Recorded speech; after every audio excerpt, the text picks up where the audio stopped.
yangu Daudi. Bwana Yesu asifiwe. Wewe koma, usinichanganye kabisa mimi. Kulikoni? Mbona umebadilika rafiki yangu? Mchungaji. Unaitwa mchungaji nani? Mchungaji Danieli. Anyeli. Anyeli nani? Danieli. Mesha. Shati. Mchungaji. Unajua bwana? Hiyo pombe rafiki yangu Daudi umebadilika sana. Imwage. Unaona hii kisui? Hii sabuni ya roho. Ukinywa hii unataka unakuwa mchafu, unatuliza mawazo. Yaani uwazi tawote baya kabisa. Lakini maandiko yanasema kwamba usilewe.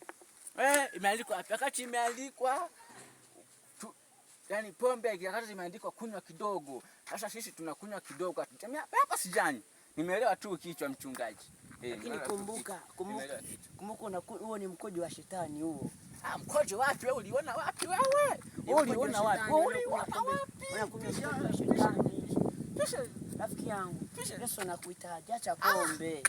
Acha pombe. Yesu anakuhitaji. Rudi kwa Yesu mpende, utakufa.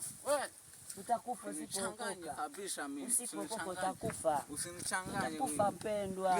Yesu anakupenda, alikufia pale msalabani, alitoa gharama akafa kwa ajili yako.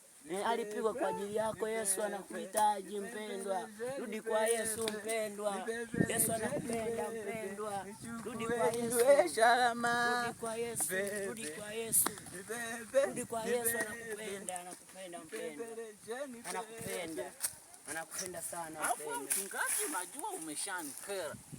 Niko kwenye saa zangu, unaniharibia raha zangu. Wewe uende jamani. Lakini Yesu anakupenda sana. Ameniambia Yesu amenituma kwako. Ameniambia kwamba nije nikwambie Yesu anakupenda, alikufia wewe na anakutamani.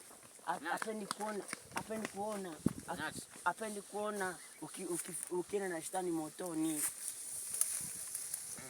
Hapa kwanza nipigwe upepo.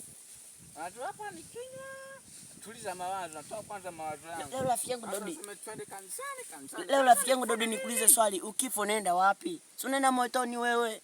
Motoni wapi? Wakati imeandikwa tunywe kidogo. Usinichanganye mimi. Yesu anakupenda rafiki yangu. Acha pombe. Acha pombe, rudi kwa Yesu.